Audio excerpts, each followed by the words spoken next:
I am Grudy Collane in the CapeCod.com News Center, and thank you for tuning in. I'm joined today by a special guest who is here with the Cape Symphony today. Do you mind just introducing yourself for our listeners? Absolutely. Hello, I'm very happy to be here. My name is Jean-Claude Picard, or you can call me Jean-Luc if you're a Trekkie. That's absolutely fine with me. Yeah, you could read my mind, unfortunately. All right, I appreciate it very much. Well, thank you for joining us in studio today. I appreciate it a lot. It is great to have this conversation. So you are one of the candidates that is seeking the new artistic director role for the Cape Symphony. Yes, so we wanted to get to know you a little bit more, ask a little bit about your love of music. You have an upcoming show. But first things first, do you mind just telling us a little bit more about yourself in general? Kind of give us an overview of who you are? Absolutely. Something that you said that resonate with me is my love for music and the joy it brings into my life. And actually, my paternal grandfather was an accountant, but he had this amazing tenor voice. And I was hearing him sing at home. And I think it influenced me very quickly. As well, he had a Hammond organ at home, those kind of very old organ. And every time I would go to his place, I would spend quite a few hours to actually play on the organ and improvise and actually compose. And I was quite young, around 3-4 years old. So I think that the love for expressing myself through music came in very quickly in my life, actually. And then I started playing flute. I'm sure that there's a lot of flute lovers here on the Cape. And I started playing around 13 years old. And 1 year later, I was quite passionate about it. It was really important for me to express myself with that instrument. And 1 year later, I auditioned for a youth orchestra and got in. And then it really sparked my passion for symphonic music. I just love the sense of community. It's a bit like being on a sail ship, if I can say that in English, right? A sailing ship, yeah? Yeah, perfect. Yeah, thank you. And where everyone knows their role, but they're all on the same boat with a common goal. And this kind of communal feel for the better good, I think is amazing to have as an orchestral player. And then quickly I saw the conductor, that person standing on the podium, and I thought, you know what? I'm really curious actually to try it out.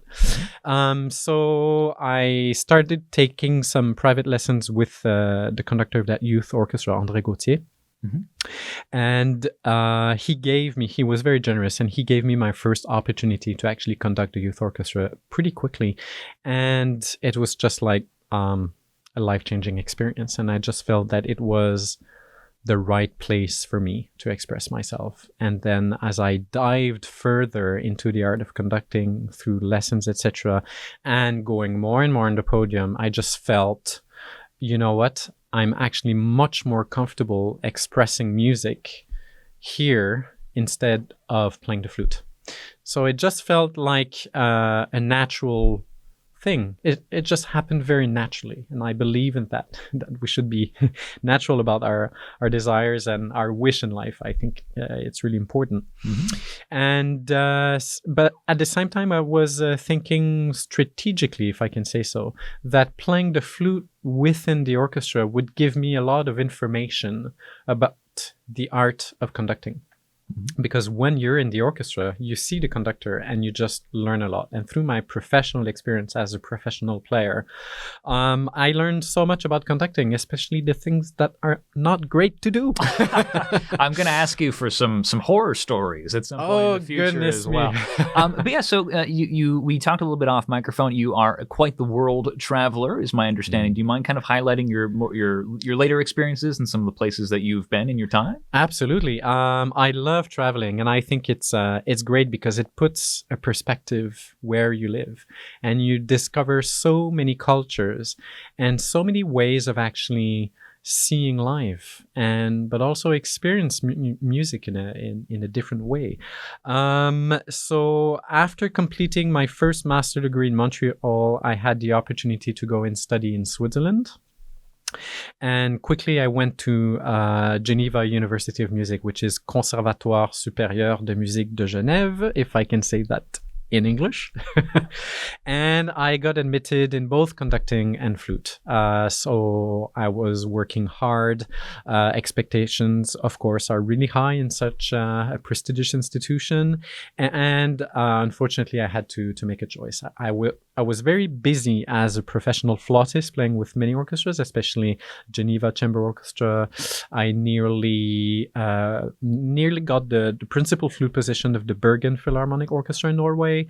But as much as I was passionate about playing in orchestra, I just felt that my heart was really calling me to step further to the next move into conducting. So I took that decision around year 2 of my program of conducting, which was 4 years. And then I auditioned for the Royal Scottish National Orchestra, which is a fantastic organization and such a mythical orchestra that has recorded so much great recordings, especially with Neeme Järvi, the Estonian conductor.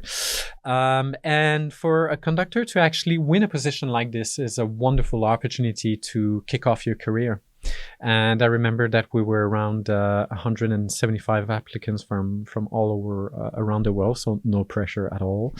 But, I was so happy to be there, and they were telling me, you're moving to the next round, and I was so happy to do so. And at the end of the day, it's very much a question about how happy you are to be in a certain place at a certain time and meeting the people. And if the fit is right, then you just move on. And the fit was absolutely right with the Royal Scottish National Orchestra. And I started as assistant conductor, and then I was very happy to be promoted as associate conductor. And it was 3 wonderful years with the artists, with the musicians, but very importantly with the audiences, of course. Mm-hmm. So that was your first major big role as a conductor, essentially, and being in charge of that. And do you think that, so obviously now you're here on Cape Cod, so it's great to see you here. Do you mind kind of giving us a little bit of an overview of so far compared to the places you've been before? How does Cape Cod measure up, essentially? What do you like about the community? Is there any kind of changes that you weren't expecting, or some other kind of things that have surprised you? And just in general, kind of what have your thoughts been so far? Mm-hmm. So basically, I spent 9 years in Switzerland and 9 years in the United Kingdom, and it was starting to be a bit on the heavy side, especially the traveling. I kind of reestablished myself half-time in my native province of Quebec. So I was appointed as a music director with the Trois-Rivières Symphony Orchestra, and I was going back and forth in Scotland and Quebec, and it was becoming quite heavy. So after 8 wonderful years of music making with the wonderful Scottish Ballet, which is the national dance company of Scotland, I decided to walk for pasture anew. And it has always been important for me to work in a positive and constructive atmosphere. With pressure, of course, you always have in your personal life, but also in your professional life. But what I really like about Cape Cod is that people care about the place. It's very unique. I see many opportunities here artistically, but also what I do enjoy is that the general spirit is just a little bit more laid back, and just a little bit more calmer. And for me, it does speak 1,000. I like that a lot, and it's a spirit in which I would very much like to involve myself and develop myself further. And quite honestly as well, I've been quite busy in Canada, in Europe, and my eyes were actually never from the United States of America. I read the New York Times every morning. I'm aware of what's the general what's happening in the USA. Plugged in. Exactly. Thank you very much. And I'm a fan of the New York Times cooking. I really enjoy it. Absolutely. Always on hunt for new recipes and baking. And the position came in, and as I was looking at the job prospectus, but also getting more information about Cape Cod, I was struck by the organization's commitment to education. I think it's crucial. And it's a theme that I have always been very close to. And I remember that even young, when I was at the Montreal Conservatory of Music, some of my friends would come to me and say, Jean-Claude, can you coach me? Because I think it came very naturally to me to actually share further my passion for music through teaching or coaching. And I've been doing it many, many times over my career. And I've been recently appointed professor of conducting at the very respected Quebec Conservatory of Music. And I worked as a visiting artist, guest lecturer in conducting at the Royal Conservatoire of Scotland. And I taught flute at the Geneva Conservatory of Music as well. So it was never far. But most importantly, for symphony orchestras or artistic organization to actually bring the joy of music to the young people is crucial. And by initiating them to the gift of music very young is proven to have many benefits on brain development, for example, but also very importantly, socially. It's a social act of sharing something that you like with other people. And the beauty of it is that it has no barriers whatsoever. And you express yourself in a very genuine and open way. You know, professional musicians, our heart is always on our hands. Mm-hmm. And I find that to be an extraordinary way of sharing what life is about with other people through music that has no barriers. So education was really center, and I want to commit myself to that very much, and the community engagement as well. And I met with various stakeholders from the organization yesterday, and I find that there is a very special atmosphere here on the Cape, and people are proud to live here, and they care for their Cape. And when you think of it, it's quite unique. It's not like I live in Boston. Yeah, so what? You live in a special place, and it's beautiful, I think. Mm-hmm. Yeah, it's very interesting to see various perspectives from people who've been around the world, especially when they come and see our little cozy community. Now, as well, obviously, you are going to be conducting a piece for a whole concert for us. Yes. Do you mind just telling us a little bit more about that concert in general? What excites you? Some of the stuff that you're looking forward to as part of this presentation? Absolutely, thank you. I'm really looking forward to rehearsing with the orchestra for the first time tonight. I heard the orchestra last June. I was really excited. I sneaked into the performance. Oh. And so I really enjoyed it. And I think that, if I may digress a little bit, I think that the concert hall has a unique quality of sustaining soft dynamics.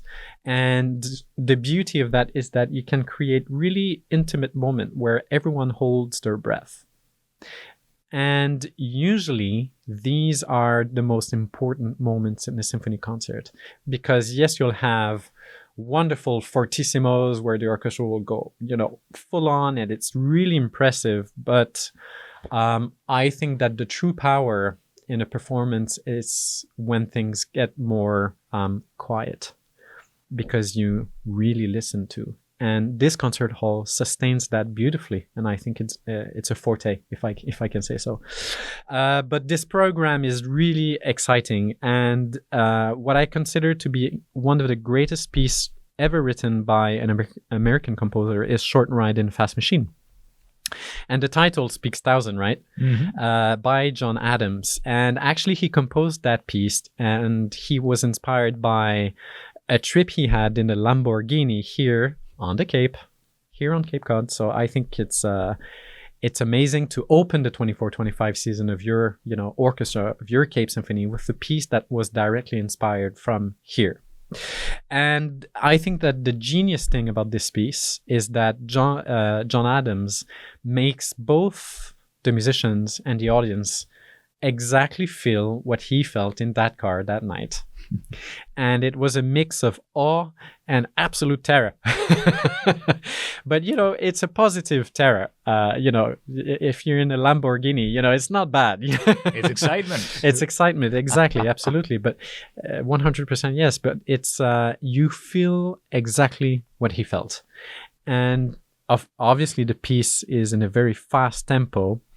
And what do you do when you drive a car at a very fast speed? You're very focused, right? Mm-hmm. And this is exactly what we have to do on stage as performers. There's no time to look by the window, I can assure you. It's full on. So it's a very exciting piece of music that is really well written. And then we move on with Gabriela Lena Frank, Elegia Andina, which is a gorgeous piece. And Miss Lena Frank has several backgrounds from her parents culturally, and she shows that into her piece. And actually, it's her first orchestral piece. And it's very popular because it's so evocative and it tells a story. But for me, also, there's a lot of visual elements into it, which makes it very powerful to hear in the concert hall. And then we'll move on to Richard Strauss' Four Last Songs, which is very poignant. He wrote that piece. He was 84 years old. So, of course, a lot of life experience. And what's amazing about this piece is its simplicity. And there's a strong sense of let go and acceptation. And let go in our everyday life is not that easy, isn't it? And he put in music all the wisdom he had at the end of his life. And we will be joined by wonderful soprano Hyuna Yu Brody. She's a wonderful artist, and I can't wait to work with her very soon. And I think that the Cape Symphony is very excited to work with her too. And then we'll end with pictures at an exhibition by Mussorgsky. And I think it doesn't need any introduction because it's very evocative and it's based, yes, on on paintings that one of his friends produced. And is very visual. And I've always been more than keen. I think I have a sensibility for music that serves a visual narrative. So if you take pictures at an exhibition, it's the case. If you take ballet music, is the case as well, and film music too. I'm really keen on John Williams. A man after my own heart, I've found here. But that is excellent. So the Cape Symphony has been known as well to both embrace the classics as well as the more popular culture-based things like John Williams. They have scored Jaws live as the film play. They've, of course, also the big hit, the Star Wars concerts in question as well. What do you feel the role is between those two forms of concerts, between the more popular-based multimedia things versus the more classics? Do they both serve different purposes? Are they two halves of the same coin? Obviously, maybe the more popular culture-based ones are good for grabbing new audience members who might not otherwise be familiar with Beethoven. But can you just give me your thoughts on how that plays into that? Absolutely. Thank you. I think it's a crucial question. And I think that one of the beauty of the organization is its positive complexity, because you have Cape Symphony Presents, you have education department, you have a dance company, you have a symphony orchestra.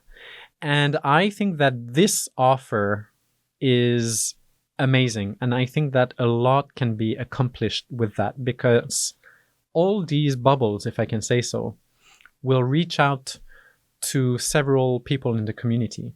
So by having a symphony orchestra that embraces so many things, it's a fantastic opportunity to reach out to many people within the community. And I think that the role here is for the people of Cape Cod to strongly identify to the mission of Cape Symphony. And it's entitled Cape Symphony, but it's so much more than just a symphony. And by presenting pop concerts, you do reach out a lot of people. And by presenting masterpiece concerts with more classical work, you reach a different kind of public. And in my view, I think it's really important to do some crossovers as well in terms of style. And at the end of the day, music is what it is very powerful, and it brings a lot of joy in people's lives. And whether you perform a pop concert as a classically trained musician, or you play classical music, what you're trained for me, I don't see the difference, to be honest. It's just a different context. But at the end of the day, if the audience is really stirred and moved and happy and energized with what they've heard, well, I say mission accomplished. That's very important for me. And might you know Niles Rodgers, the famous pop artist? Yes, I believe I do, actually. That's the... Oh, goodness, that's not the Campbell's soup one, is it? That's a good question. That's a good question. But Perhaps I don't. Perhaps I don't know. But, you know, he's quite something back in the years, a very important pop artist. And I performed with him in Glasgow during the Ryder Cup Gala, which was quite an event in front of 10,000 people. And it's just the vibe of the event. Or I performed for a crowd of 40,000 people in Toronto during Canada Day. And it's just the thrill of it. And the audience is in a different mood. It's a different context. And it's just very enjoyable, whatever the context is. But again, I would like to say it again. The beauty of Cape Symphony is that it embraces so many genres and styles. And I think it's wonderful. And I would like the community of Cape Cod to strongly identify to that wonderful organization. All right, awesome. Now we're about coming up on time, but I wanted to ask you. Actually, I wanted to because the horror stories. What makes a good conductor versus a poor conductor, even if it's just minor annoyances or whatever? What do you think is a good example versus bad? It's a very good question, actually, and my answer won't be horrific. Darn.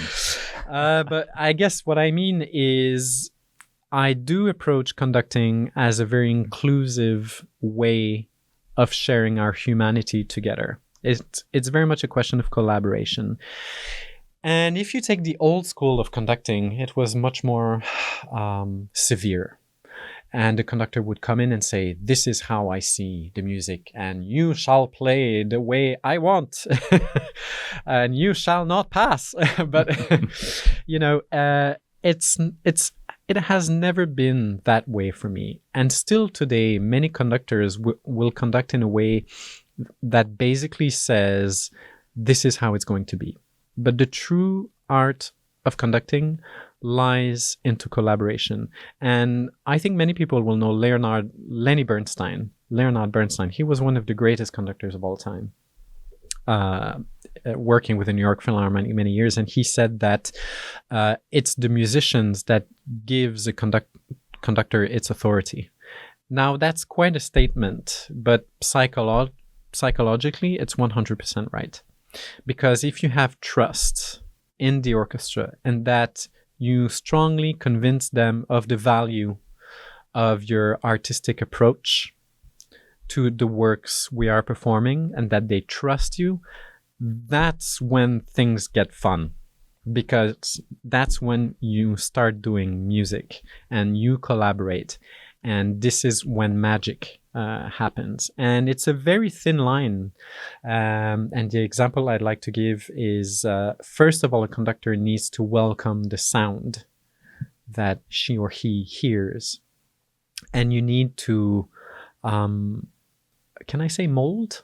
Sure. Yeah, thank you. And you mold it within a fraction of a second. And by doing that, it's a collaboration.